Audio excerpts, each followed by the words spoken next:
Everyone, আমার চ্যানেলে তোমাদের অনেক অনেক স্বাগত। তো ভিডিও স্ক্রল করতে গিয়ে দেখলাম এই ভিডিওটা পোস্টই করা হয়নি, তাই জন্য পোস্ট করে নিলাম।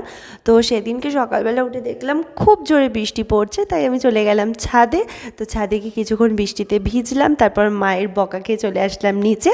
তারপর ব্রেড আর রসমালাই দিয়ে ব্রেকফাস্ট করে নিয়ে স্নান করে এসে একটা কাজে বসে গিয়েছিলাম।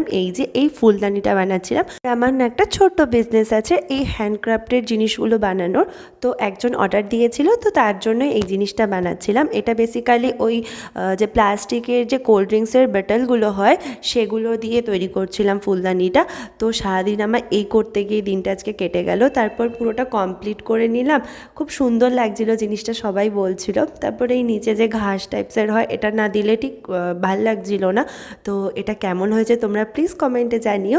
তো আজকে ব্লগটা এই পর্যন্ত। ভালো লাগলে প্লিজ চ্যানেলটা লাইক কমেন্ট অ্যান্ড সাবস্ক্রাইব করে দিও। টাটা।